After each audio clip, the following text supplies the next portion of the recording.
அன்பிற்கினியவர்களே, இனிய வணக்கம். ரொம்ப வயசாகி உயிருக்கு போராடிட்டுருக்கிற மரணப்படுக்கையில் இருக்கிற ஒரு சன்னியாசி தன்னுடைய சீடர்களுக்கு வாழ்க்கை தத்துவம் ஒன்று புரிய வைக்கிறதுக்கு நினைக்கிறார். எல்லாத்தையும் அழைச்சி உட்கார வச்சு அவங்களுக்கு தன்னுடைய அந்த பல்லில்லாத பொக்க வாயை திறந்து காண்பிக்கிறார். இவ்வளோதான் வாழ்க்கை தத்துவம் அப்படின்னு சொல்லி அவங்க எல்லாத்தையும் போக சொல்லிட்டார். எல்லா சீடர்களும் எந்திரிச்சு போகிறாங்க. சீடர்களுக்கெல்லாம் ஒன்றும் புரியல, அது வேறு விஷயம். ஒரே ஒரு சீடன் மட்டும் அவனால் தாங்க முடியல. அதனால் இந்த சன்னியாசிட்டு போயிட்டு கேட்குறார், இந்த ஒன்றுமே இல்லாத வாய்க்குள்ளே அப்படி என்ன வாழ்க்கை தத்துவம் இருந்துச்சு அப்படின்னு அந்த குரு கிட்டே கேட்குறார்.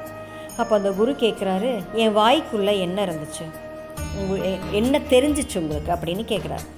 உங்களுடைய நாக்கும் உள்நாக்கும் மட்டும்தாங்க இருந்துச்சு, பல் இருந்ததா? இல்லை. இதுதான்ப்பா வாழ்க்கை. வன்மையானது அழியும், மென்மையானது வாழும். என்ன ஒரு அழகான தத்துவம் பார்த்தீங்களா? நாளை சந்திப்போம் தோழமையிலே.